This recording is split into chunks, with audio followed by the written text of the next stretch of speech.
Boa noite, pessoal. Boa noite.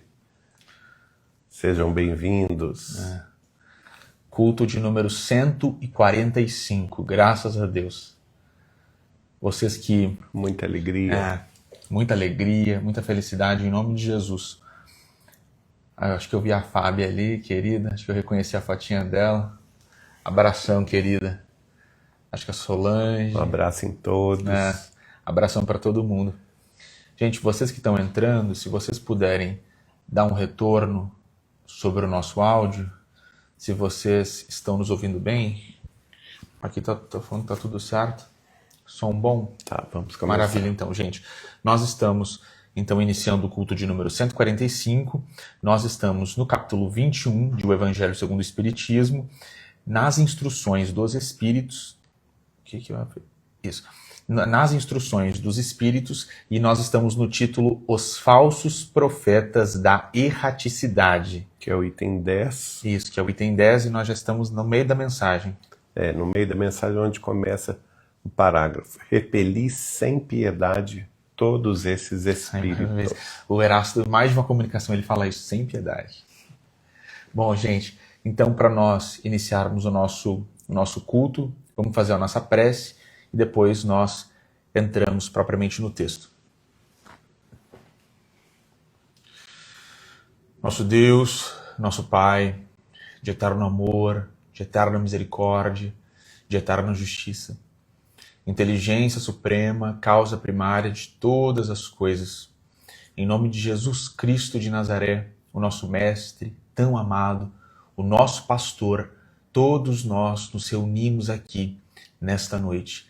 Sempre, Jesus, com muita gratidão, com muita felicidade, com sentimentos maravilhosos transbordando de nossos corações diante da possibilidade abençoada de uma reunião em Teu nome.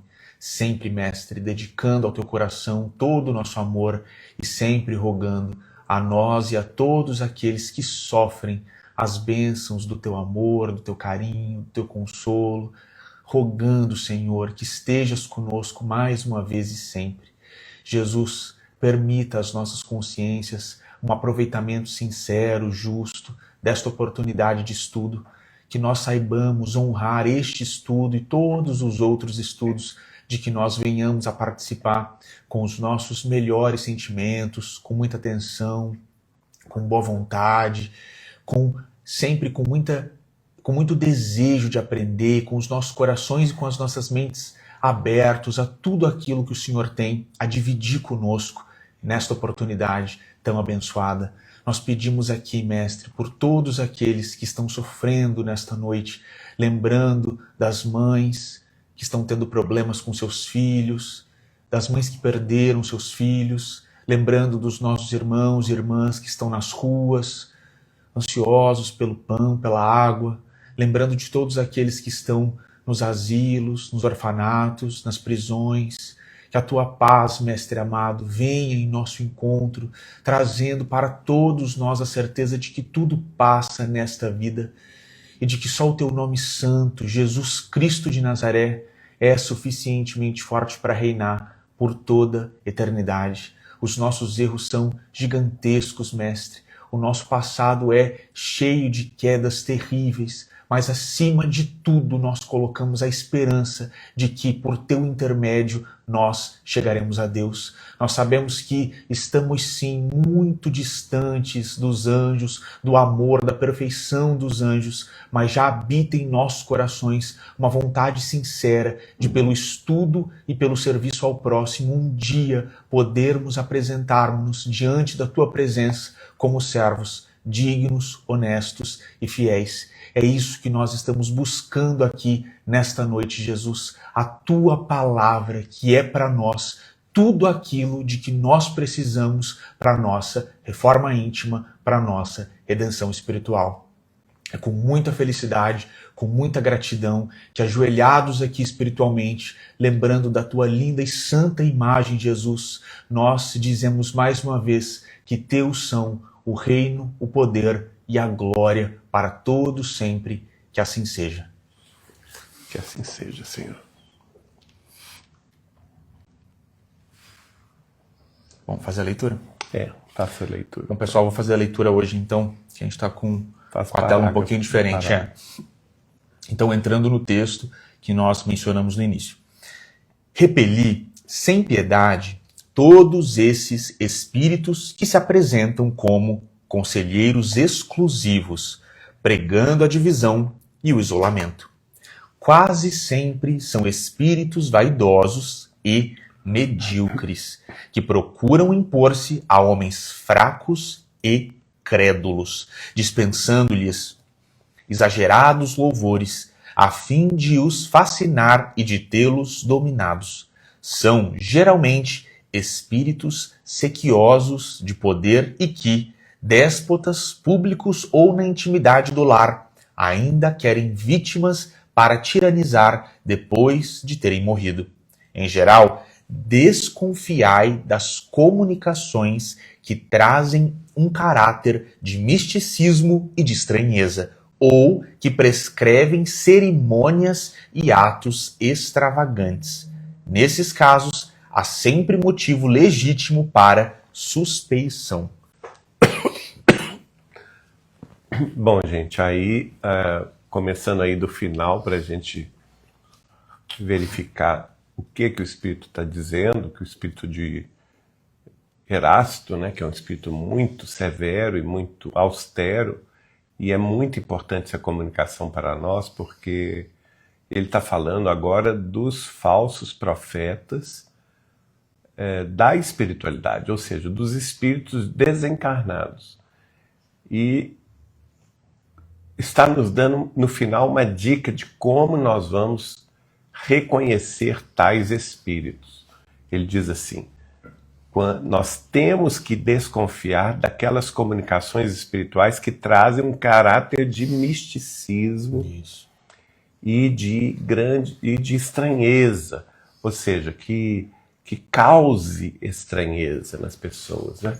Então, que são aquelas revelações chocantes, não é?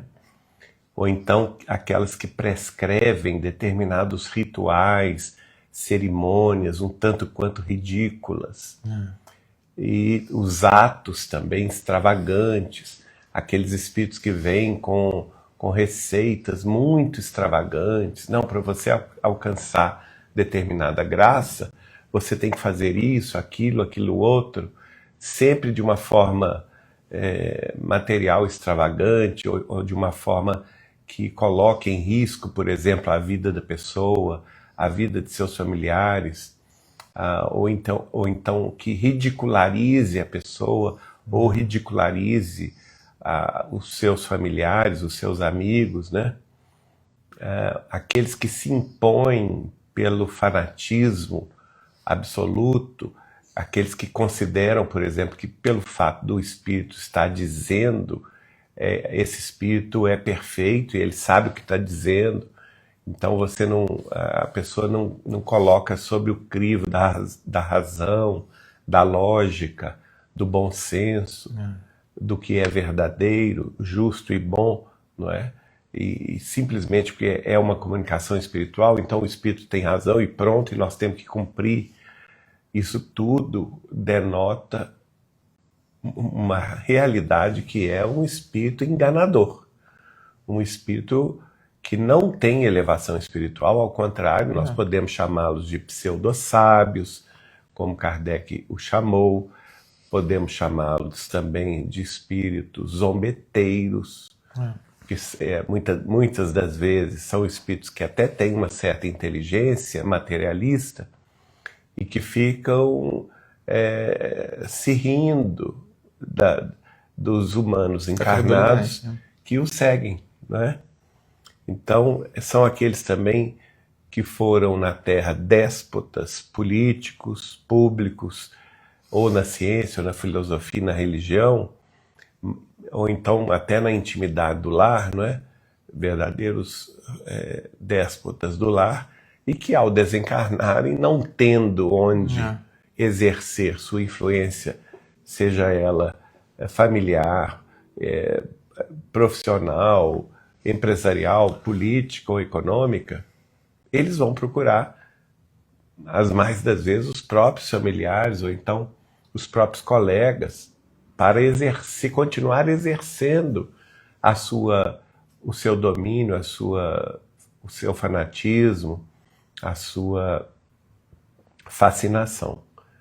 Então, são também aqueles espíritos que exigem louvores para si, exigem que as pessoas se abaixem diante deles, que os considerem seres superiores. Ora, nós sabemos, a partir da fala de Jesus, que quem quiser ser o maior no reino dos céus, que seja o menor e servidor de todos, que é o exame da criatura para a sua própria consciência elevar-se, no sentido de aquisição de humildade. Ora, se o espírito que está se comunicando não demonstra nenhuma humildade, simplesmente ele se coloca no papel de ser detentor de uma verdade absoluta e que todos têm que se lhe curvar à presença ou às orientações, as mais das vezes esdrúxulas, então nós estamos diante, sim,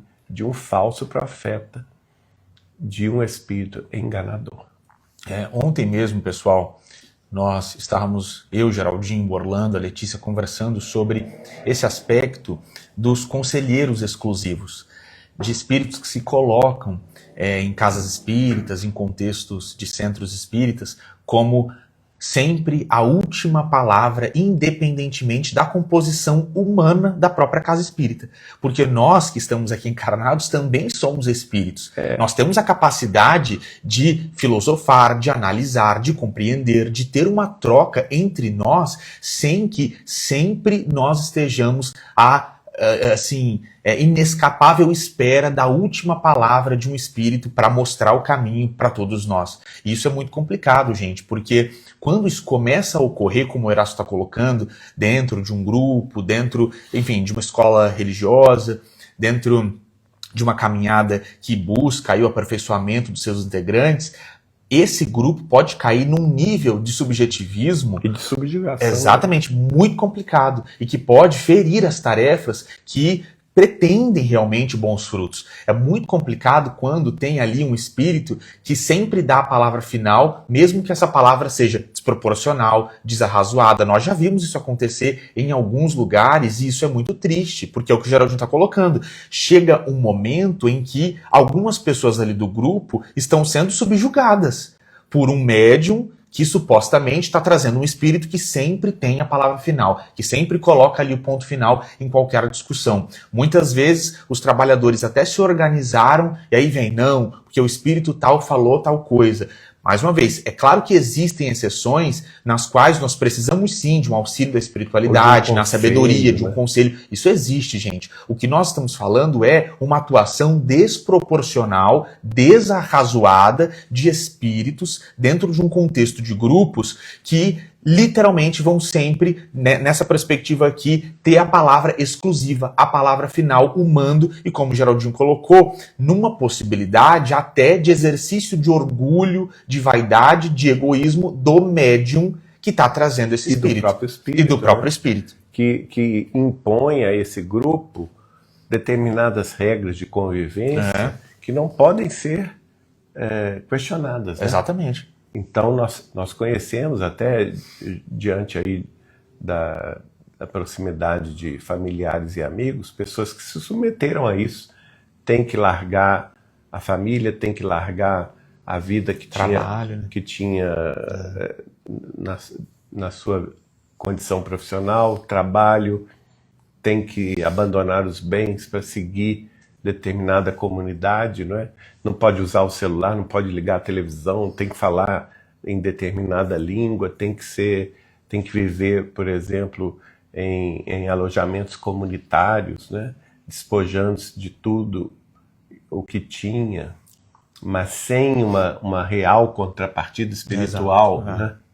Tem que trabalhar gratuitamente, isso é escravidão.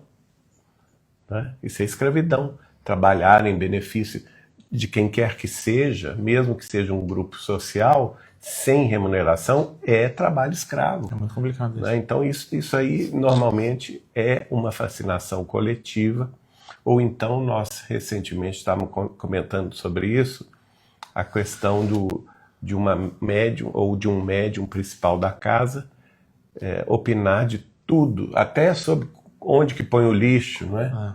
Ao que horas que troca a geladeira, quer dizer, coisas ridículas, né? Porque que espírito nenhum vai se ocupar com as coisas humanas. E você vai assujeitando os encarnados. Eles vão perdendo a própria individualidade ali e a própria possibilidade de escolha. Tem que vestir dessa forma ou daquela outra forma, né? Então, não é por aí. E obviamente, gente, esses espíritos, eles, como o Geraldinho colocou, muitas vezes têm um alto nível de inteligência. Então perceba, o que o Geraldinho colocou, um exemplo aqui prático. Mandou que vai vestir de uma forma, às vezes, um pouco bizarra. Se ele percebe que ele conseguiu impor, o que ele vai tentar dali pra frente, quando ele percebe que aquele é um grupo suscetível, que aquelas pessoas estão, sim, abertas, sem um nível de escrutínio, de análise a toda e qualquer imposição, ele vai tentar todo tipo de humilhação, de ironia, exatamente, de ridicularização. E o espírito humano, gente, a gente estava conversando também sobre isso esses dias, o espírito humano tem sim uma inclinação pelo misticismo, porque tem uma inclinação ao materialismo. E muitas vezes a gente percebe que há uma certa... Isso de certa forma, é uma inclinação atávica. Com certeza. Porque a gente vem desde a tábua indígena com esse tipo de ligação aos fenômenos exteriores, né? Eu acho que historicamente o nosso contato com a espiritualidade ele se deu por intermédio de propostas materialistas, muito materialismo. Então as pessoas têm sim uma inclinação a isso e uma inclinação com a qual a gente precisa romper. Rituais. Lembrando lá, a gente estava hoje falando desse capítulo do Evangelho de João, Evangelho de João capítulo 4. Deus é espírito e ele busca aqueles que o adorarão em espírito e em verdade. Nós não precisamos de rituais materialistas, materiais, para poder ter uma vivência espiritual. E a gente estava brincando aqui de uma forma bem humorada que eu, uma vez, num contexto dentro da igreja protestante, o marido de uma médium, que era considerada uma grande profeta, viu que as pessoas estavam muito ansiosas por respostas nesse aspecto místico e perguntaram sempre, mas o que você faz? Como que você faz para ter esses dons? E ele virou para quem estava perguntando e falou, não, irmão, ela fica 3 horas da manhã orando de cabeça para baixo. Aí deu risada, né, mostrando como as pessoas estão ansiosas por esse tipo de proposta, esse tipo de resposta. E se for uma pessoa muito crédula, pode até acreditar e ficar de cabeça para baixo orando. Então a gente precisa ter olhos bem abertos com esses espíritos. Continua? Bom, pessoal, então o próximo parágrafo aqui.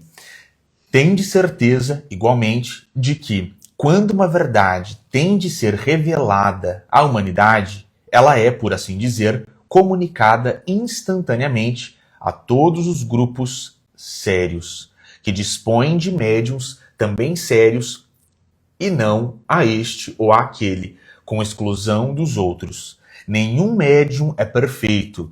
Se está obsidiado, e há manifesta obsessão quando o médium só é apto a receber comunicações de determinado espírito, por mais alto que este procure colocar-se. Olha isso, gente. E há manifesta obsessão quando um médium só é apto a receber comunicações de determinado espírito, por mais alto que este procure colocar-se. Consequentemente, todo médium e todo grupo que se julguem privilegiados por obterem comunicações que só eles podem receber e que, por outro lado, se submetem a práticas que tendem para a superstição, indubitavelmente se acham sob o domínio de uma obsessão bem caracterizada, sobretudo quando o espírito dominador se exibe com um nome que todos, encarnados ou desencarnados, devem honrar e respeitar, não permitindo que seja empregado despropositadamente.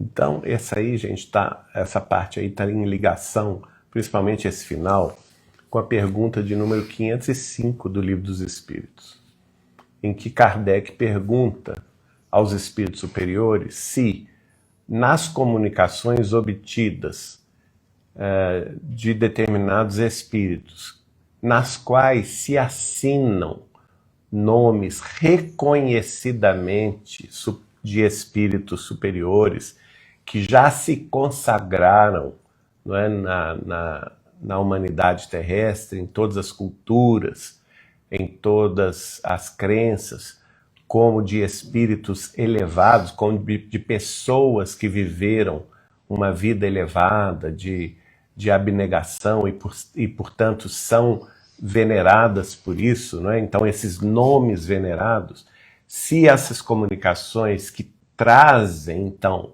na sua assinatura, tais nomes venerados, se elas são, de fato, comunicações desses espíritos que animaram essas personalidades. Essa é a pergunta de Kardec. E a resposta não poderia ser mais direta e simples, porque os espíritos superiores responderam não. Olha que coisa curiosa. Não, não são. Então, a partir daí, claro que há uma explicação, não é? Não são por vários motivos, né? O primeiro motivo que os espíritos superiores colocam é que, as mais das vezes, é o próprio médium que quer receber essa comunicação de um espírito elevado. Então há uma forçação de barra aí na mediunidade que nós podemos chamar até de entre um misto de animismo e um misto também como é que fala a mediunidade que não é verdadeira? É mistificação. Então, um misto de animismo e um misto de mistificação. Então, pode ser essa questão do médium querer receber aquele espírito e, na realidade, não é o espírito que ele pretende que seja, não é? E como que a gente vai ver isso? Pela linguagem, não é a mesma linguagem, pelo texto, pela análise do texto, pela análise do conteúdo. O conteúdo não é digno daquele espírito. Então, por aí você já descarta a realidade dessa personalidade espiritual. Agora, em segundo ponto, e aí analisando pelo ponto positivo, ocorre muitas vezes o seguinte, que, aliás, a expressão muitas vezes é usada até pelos espíritos que responderam a Kardec. Ocorre muitas vezes que o espírito que tem aquele nome venerado foi evocado, não é? Uma pessoa, por exemplo, que tem determinada fé em determinado espírito, ou seja, no caso, um santo de outras religiões que é também venerado dentro da fé pessoal de cada qual. Então ela pede a manifestação daquele espírito sobre qualquer assunto. Não obstante isso ser até um ato inadequado, esse pedido ser inadequado, muitas vezes a pessoa tem merecimento. É uma pessoa boa, é dedicada ao bem, tem boa intenção, não pratica nada que fira os preceitos evangélicos, então ela tem uma boa proteção espiritual. Aí o que acontece? Os espíritos superiores, que são afins ou em sintonia com a mesma evolução daquele a quem ele evocou, não é? Então vamos dar um exemplo simples. Eu vou evocar aqui o espírito de Santo Agostinho, um exemplo, né? Então, como nós tivemos aí no Evangelho segundo o Espiritismo, só que aí no caso a comunicação era inequivocamente verdadeira. O espírito Santo Agostinho, inclusive, se revelou como um dos guias espirituais da própria revelação espírita cristã, junto a Allan Kardec. Mas vamos supor, agora, no século XXI, a gente vai evocar Santo Agostinho.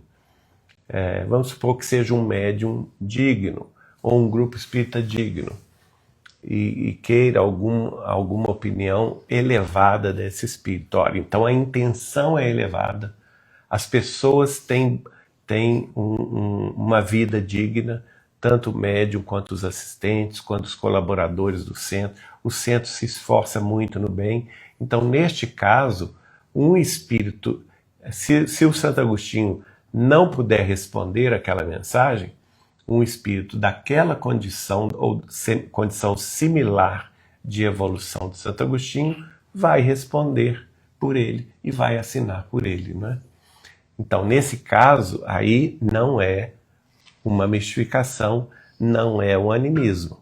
Aí é a mediunidade autêntica e apenas o espírito que está respondendo é um substituto do original. Ou então permanece como um integrante de uma grande equipe, como uma vez me falou Chico Xavier a respeito de Bezerra de Menezes, que o Bezerra de Menezes tem uma grande equipe de milhares de espíritos que têm o interesse de trabalhar no bem com ele.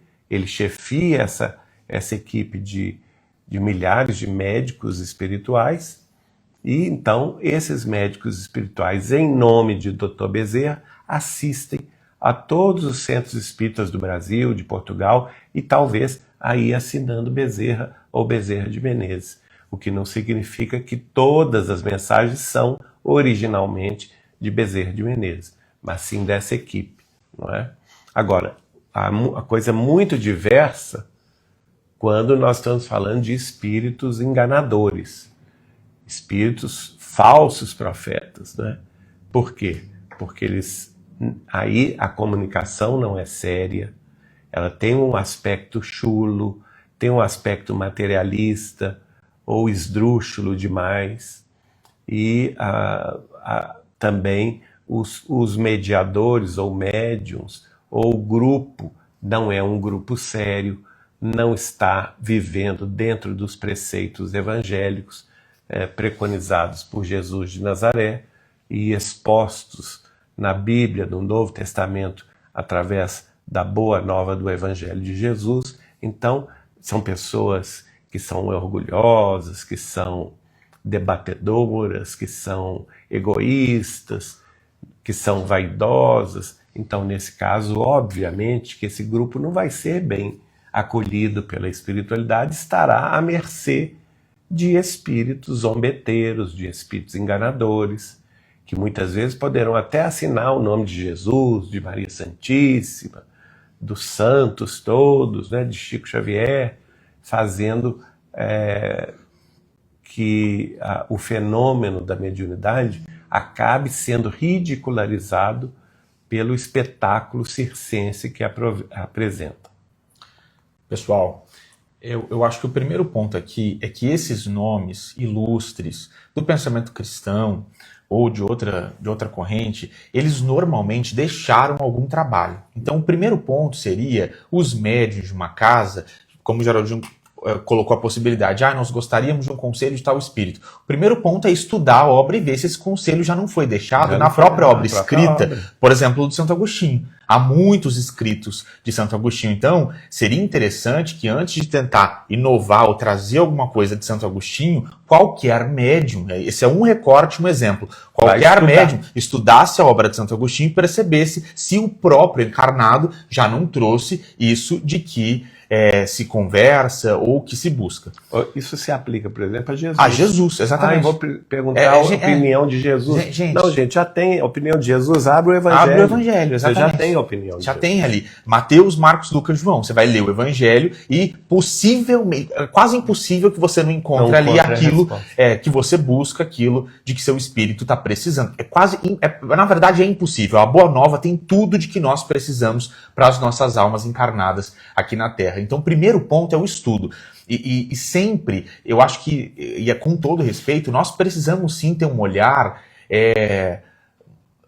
não necessariamente de desconfiança, mas olhos bem abertos, pessoal. Sempre que surge, está psicografando Jesus, está psicografando Maria Santíssima, está psicografando um grande nome, ou do Espiritismo, porque isso é muito complicado, e essa ideia de uma revelação da revelação, ou de uma inovação, de um espírito muito puro, através de um médium que está encarnado, isso é muito complicado, gente. A gente precisa ter olhos bem abertos com esse tipo de proposta, porque, como o Erasto está colocando aqui, possivelmente se trata de um falso profeta na erraticidade, ou seja, de um espírito de um falso profeta tentando enganar Fascinar. ali, exatamente, tentando fascinar, tentando se impor.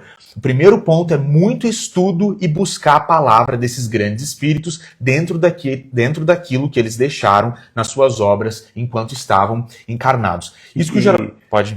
Só para dar exemplo, né, nesses tempos todos, quantos médiuns que começaram até com certa projeção e que caíram no ostracismo justamente porque as suas produções não foram validadas pelo bom senso geral. É muito complicado, né? isso. A começar lá, por exemplo, aqueles que receberam nomes da cristandade, né? Então, cartas de Jesus, ou então Espírito de Maria Santíssima, ou então, quantos médiuns receberam páginas dizendo que era de Chico Xavier, e você vai ler, não tem nada de Chico Xavier. Quantos médiuns que receberam páginas e livros dizendo que era de Emmanuel, e você vai ler, não existe nenhum traço de verossimilhança em relação aos textos obtidos, tanto na sua estrutura, na sua forma, quanto no seu conteúdo, na sua lucidez, com os escritos de Emmanuel. E André Luiz, né? Aí vem André Luiz, vem os poetas, eu já vi, por exemplo, produções que assinam Alta de Souza, que não tem nada a ver com a grande poetisa Potiguar. Então, outros também, textos de Humberto de Campos. Humberto de Campos, você vai ver, não tem nenhum traço literário de Humberto de Campos. Então, nós temos sim que ter muita razão, muita calma, passar tudo pela peneira da realidade, da verdade, não é? O primeiro crivo de Sócrates, passar pelo crivo da verdade, e o crivo da verdade vai ser justamente o estilo daquele que escreve. Porque se não tem o estilo literário daquele que escreve, tanto na forma quanto no conteúdo, já descarta de vez. Aí depois tem outros crivos, o crivo da utilidade, se aquela mensagem é útil ou não, a maioria das vezes não vai ser, porque a não ser repetição mais do mesmo, de uma forma em pobreza de linguagem e de conteúdo, e o terceiro crivo de Sócrates, que é o crivo da bondade, da misericórdia, do amor, que esse então fica distante. Porque aqui fala no início, né, aqueles que, os espíritos, na realidade, que estimulam discussões inúteis, debates inúteis e por aí vai. Gente, aqui nós precisamos retornar a essa proposta metodológica que Kardec propõe de ascensão dos espíritos para nós irmos nos organizando e selecionando as mensagens. Então, vamos pensar aí, a pessoa recebeu um nome ilustre. Se esta mensagem desse nome ilustre contrasta, contradiz ou tenta refutar, por exemplo, um postulado cristão que nós encontramos lá nos evangelhos, você tem que rejeitar a mensagem.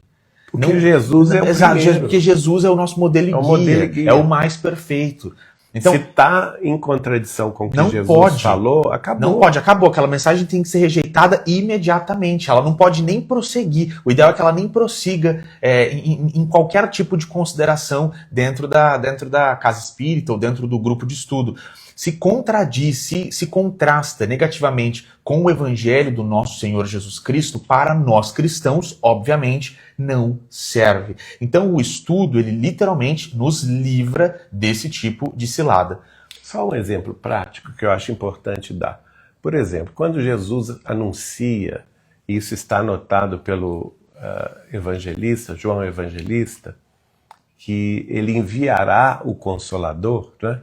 Ele diz assim: eu vos enviarei outro Consolador, que vos fará lembrar de tudo quanto vos tenho dito e vos esclarecerá todas as coisas. Então, Jesus disse que ele vai enviar à Terra outro Consolador.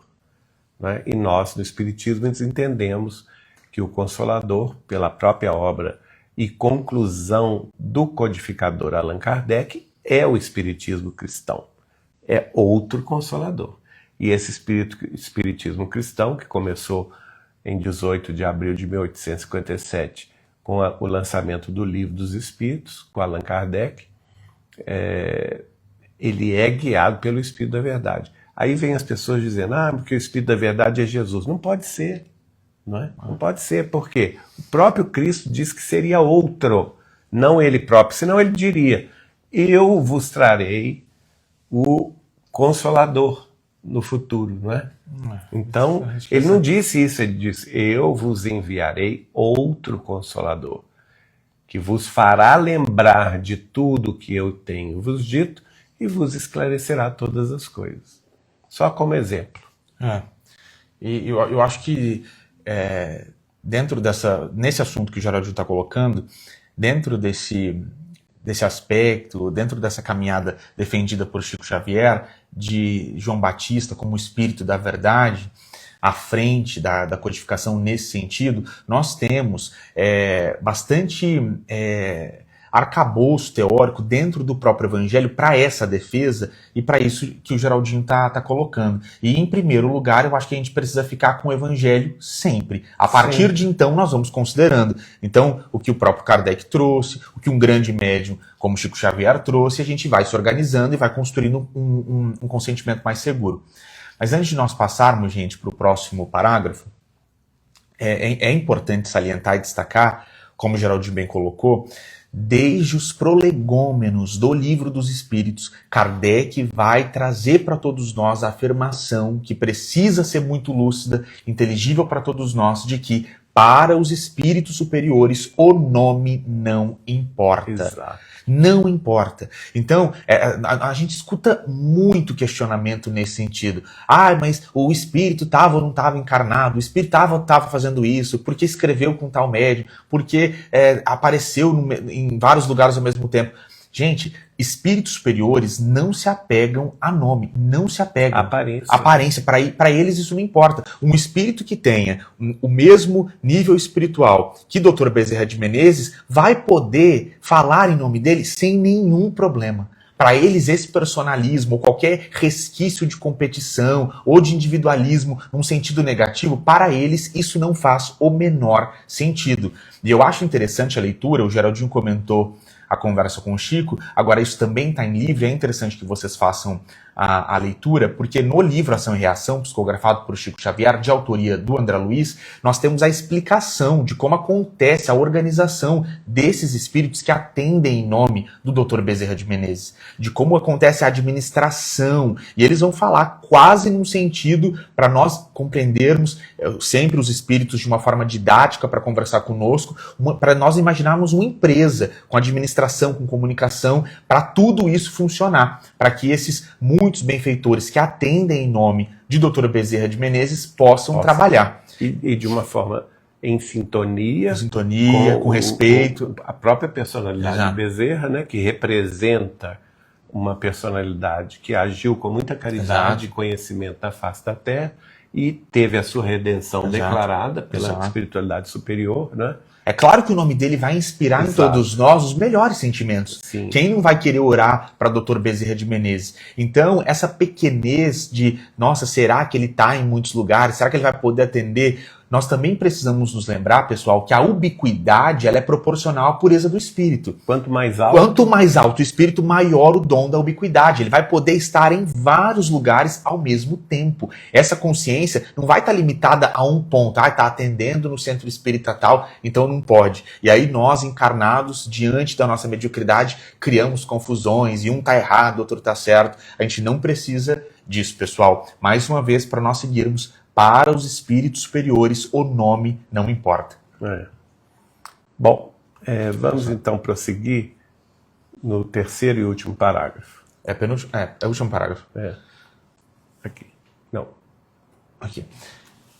Então, o último parágrafo, gente, desta mensagem de Erasto. É incontestável que, submetendo ao crivo da razão e da lógica todos os dados e todas as comunicações dos espíritos, será fácil rejeitar o absurdo e o erro.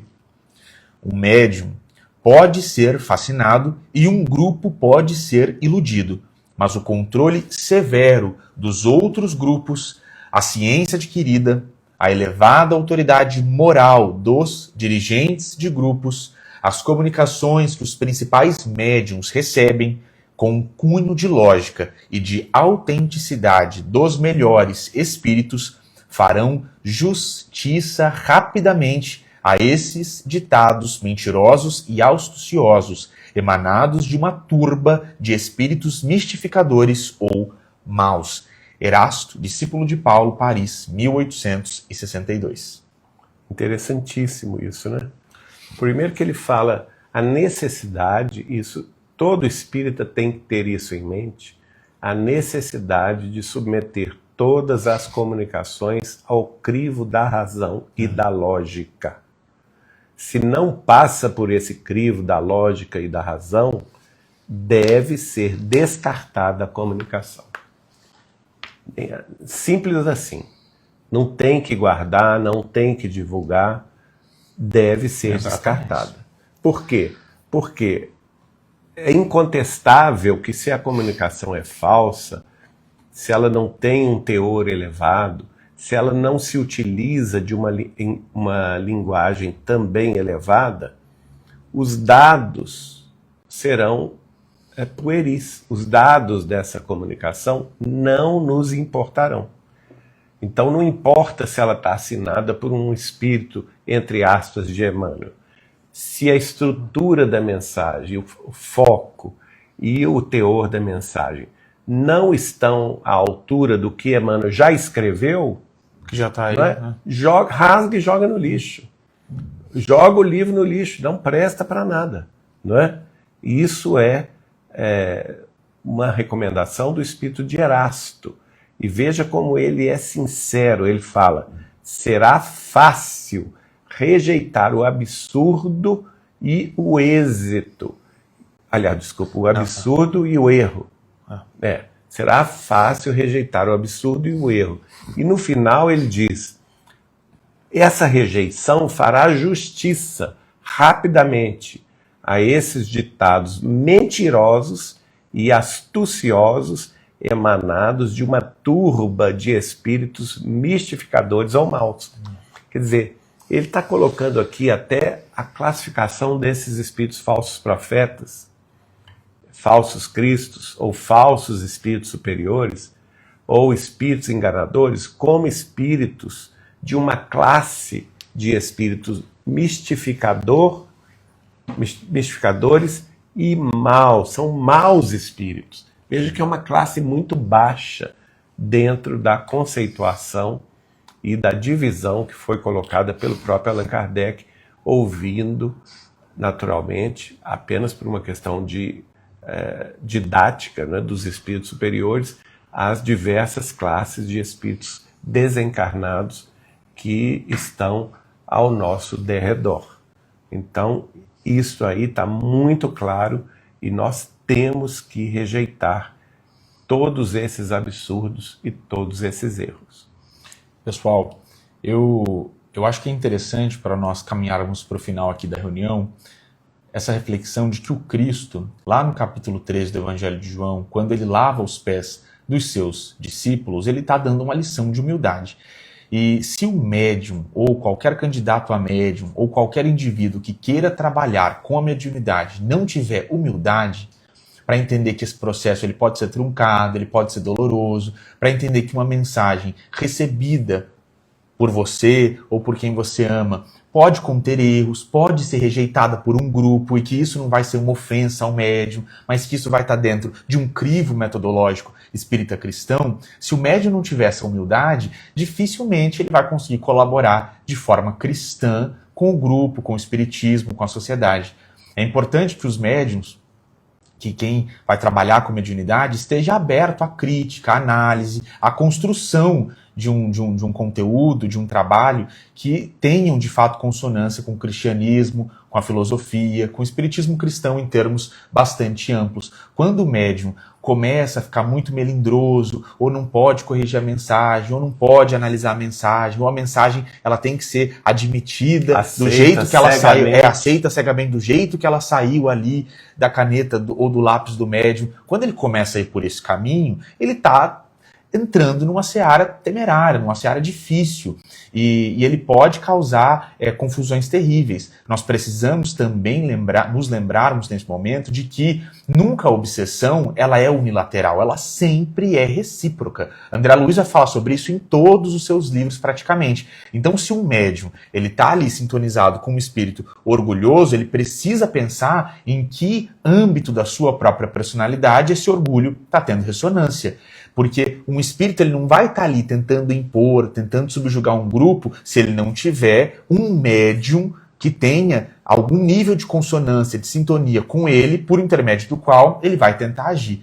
Então é importante que os nossos irmãos e irmãs que trabalham com a mediunidade tenham o coração aberto para um aprendizado, para uma construção que seja mesmo coletiva, que tenha a participação de muitas mãos para um trabalho que se dedica ao coração de Jesus Cristo. Porque em conjunto, nós todos podemos caminhar de forma mais segura. Vejam que Erasto aqui no final, ele está trazendo essa perspectiva do grupo, da análise de muitas pessoas, de um crivo coletivo. A gente pode, um com o outro, dentro da casa espírita, ter troca, ter conversa, isso é saudável. E eu acho que é nesse caminho, com bastante humildade, análise, ponderabilidade, razoabilidade, que nós vamos caminhar com mais segurança e que nós vamos conseguir promover as nossas reformas íntimas.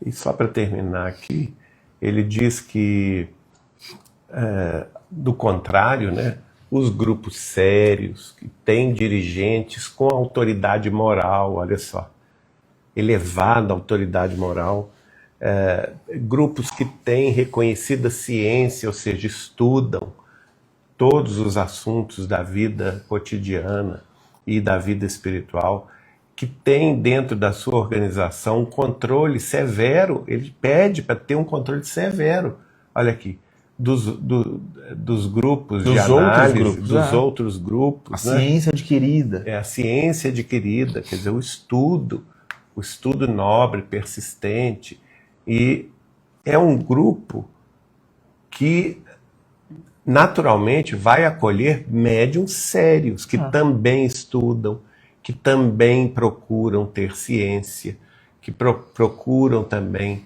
se elevar na filosofia, na religião, na caridade, na fraternidade.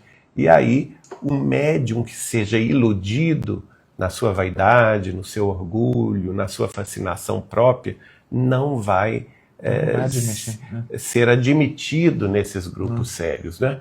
Logo, logo ele vai ser descartado, porque ele não vai se sentir em sintonia. Ele vai querer procurar um grupo que vai se lhe submeter à vontade fascinada e fascinadora proveniente dos espíritos também enganadores, né? O que não acontece nos grupos sérios, que tratam e vivenciam a doutrina dos espíritos com muita seriedade, com amor à causa espírita cristã, acima de tudo, com amor a Deus, com amor a Jesus e com amor à revelação do espiritismo cristão. E, gente, o médium, por exemplo, de psicografia, é interessante que ele tenha algumas pessoas da sua confiança para uma troca de crítica construtiva. Então, psicografei, olha para mim. Você tem ali um amigo que entende bem do português, um outro amigo que você sabe que filosofa bem, você tem um amigo que entende bem de história, tem um amigo que entende bem de literatura. Tem uma troca. Isso é muito legal, gente. Isso ajuda para que o próprio médium, nas próximas mensagens, nos próximos trabalhos mediúnicos, tenha mais possibilidades de traduzir o que os espíritos mais elevados estão tentando trazer para o papel. E se ele se coloca numa posição de humildade, aceitando as críticas construtivas, ele só vai se melhorar. O Chico no início não foi com a Neném Bahia, isso da língua portuguesa. Olha o exemplo do Chico Xavier. E olha que Neném Bahia, que era irmã da minha tia-avó Zilica, ela morava em Belo Horizonte, mas como ela era de Pedro Leopoldo, estava sempre em Pedro Leopoldo, e era reconhecidamente uma das melhores professoras de português da região. Quando ela viu o Chico publicando mensagens e livros, ela foi propor a ele. E ele próprio que me contou isso. Ela foi propor a ele: Chico, você agora está diante do público. E ao estar diante do público, você assume uma responsabilidade muito séria com as mensagens que irá reproduzir e divulgar. Mas para isso, para que a sua mensagem não receba críticas injustas, porque eu te conheço, eu sei que você é um homem sério, bondoso, e bem-intencionado. Bem-intencionado, eu conheço você desde que você nasceu. Então ela tinha uma ligação afetiva com o Chico Xavier, não é? Se tornou amiga dele, inclusive. Ela ofereceu a ele um curso de português gratuito. Ele falou com ela, mas eu não tenho condição de pagar a senhora. Não, eu faço gratuitamente. Durante 8 meses. Uma católica apostólica romana, que ajudando. Não gostava do espiritismo. Essa mulher tem um crédito na espiritualidade extraordinário, porque ela fez por amor. Não é? Ela fez por amor à verdade, por amor à literatura e por amor ao Chico. Porque gostava dele como ser humano, não é? E eles, antes do Chico se tornar espírita, antes dos 17 anos, eles frequentaram a mesma igreja católica de Pedro Leopoldo, que é a igreja matriz. Então ela tinha uma ligação afetiva com ele. E ela ofereceu a ele as aulas, ele aceitou e tomou durante 8 meses consecutivos classes de vernáculo, classes de composição, de redação, de gramática, de ortografia. Então, vejam bem, para que ele se tornasse um médium com um equipamento mental mais afinado com os espíritos superiores. Exatamente. Que naturalmente precisariam se utilizar dele com construções verbais e nos seus períodos e textos mais complexos, como de fato o fizeram, né? Então vejam que beleza, gente. A mediunidade do Chico sempre sendo um exemplo luminoso para todos nós. E nós terminamos o tem capítulo. Só uma nota aqui que eu gostaria de ler no final da mensagem, que é: veja-se na introdução deste livro, que é o Evangelho segundo o Espiritismo, o item 2, Controle Universal do Ensino dos Espíritos. E no Livro dos Médiuns, na segunda parte, capítulo 23, o item relativo à obsessão. Então, olha, no primeiro item, Controle Universal do Ensino dos Espíritos, no livro do Evangelho segundo o Espiritismo, na introdução, naturalmente, falando daquela média das informações dos espíritos superiores. E na outra sugestão, que é o Livro dos Médiuns, segunda parte, no capítulo 23, aquele que trata da obsessão, naturalmente falando dos espíritos enganadores e fascinadores. Vai ficar, todo mundo ficar atento, né, gente? Então veja, material para estudo que não falta. Exatamente. Bom, pessoal, então nós finalizamos então esta mensagem do Espírito Erasto, uma mensagem muito interessante. Na semana que vem nós entramos nesta próxima mensagem, Jeremias e os falsos profetas. A última do profeta capítulo. Jeremias, um profeta tão interessante. Dia 6, então dia 13 de novembro.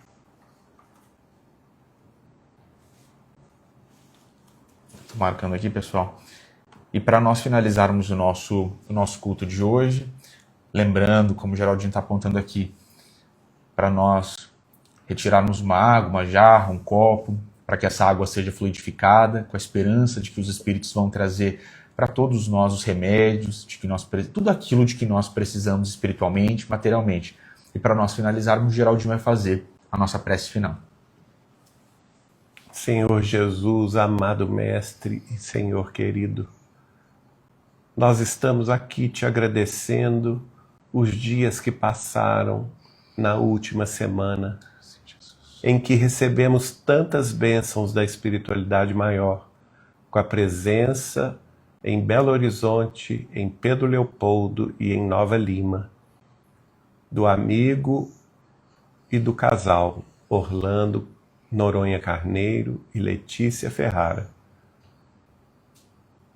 que nos brindaram com sua presença amorosa e justa, com sua seriedade, com seu amor à causa do espiritismo cristão, com a sua dedicação ao Evangelho, com que nos proporcionaste o roteiro da boa nova da redenção, Senhor. Mas, sobretudo, Mestre amado, o casal que se comprometeu contigo para a tarefa iluminada da consolação dos espíritos e de seus familiares encarnados na terra, saudosos de suas presenças. Qual não foi, Senhor, o tesouro por nós amealhados, todos nós, amigos, servidores, colaboradores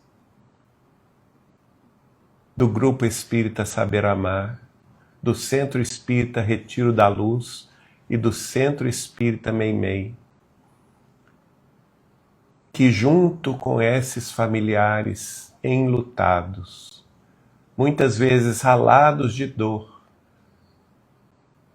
com os olhos lacrimejados de saudade, estiveram nessas 3 localidades, buscando o alívio e o apoio para a dor que lhes sobrecarregava o peito. Buscando, Senhor, consolação e esperança para que se lhes tirasse a aflição de uma saudade inglória. E muitas vezes, Senhor, o sofrimento que lhes ia na alma, pensando muitas vezes na desistência da continuidade da própria vida. No entanto, Senhor, a tua misericórdia excelsa houve por bem consolar-lhes, infundindo-lhes mais esperança, mais paz, mais alegria de viver e, sobretudo, a inefável alegria do reencontro que lhes abençoou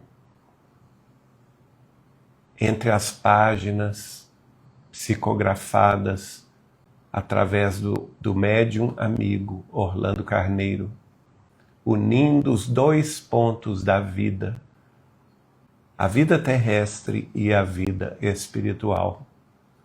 E todos nós, Senhor, colaboradores e amigos dessas tarefas, nos respectivos centros espíritas, nos sentimos devedores, junto com o casal amigo, da assistência espiritual, dos mentores da vida maior, que certamente coordenaram essas tarefas.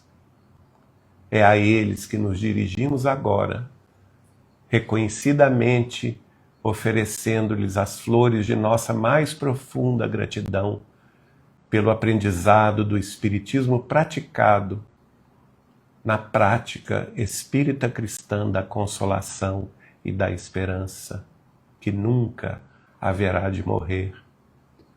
Amado Jesus, nossas orações também envolvem o médium amigo e sua querida esposa, para que eles jamais desistam da renúncia e da fé, da perseverança e do amor que já demonstram por esta causa sublime de consolação e de fraternidade legítimas. Que todos os obstáculos que se lhes interponham diante do caminho possam ser afastados com a tua proteção e o teu amparo nas luzes e nas bênçãos do mundo espiritual superior, para que os teus enviados, Senhor Jesus,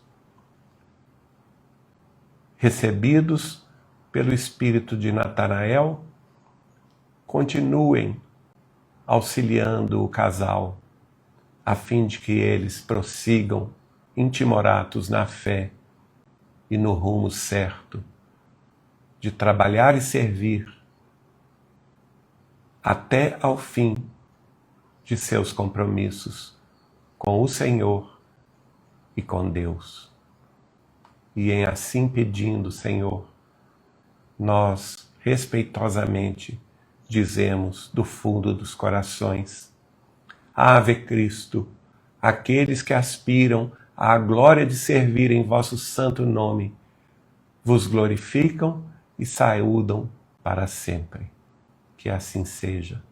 Que assim seja, graças a Deus. Bom, pessoal, então com essa prece maravilhosa do Geraldinho, a gente encerra o culto desta noite, tá bom? Grande beijo, até semana que vem. Tchau, pessoal.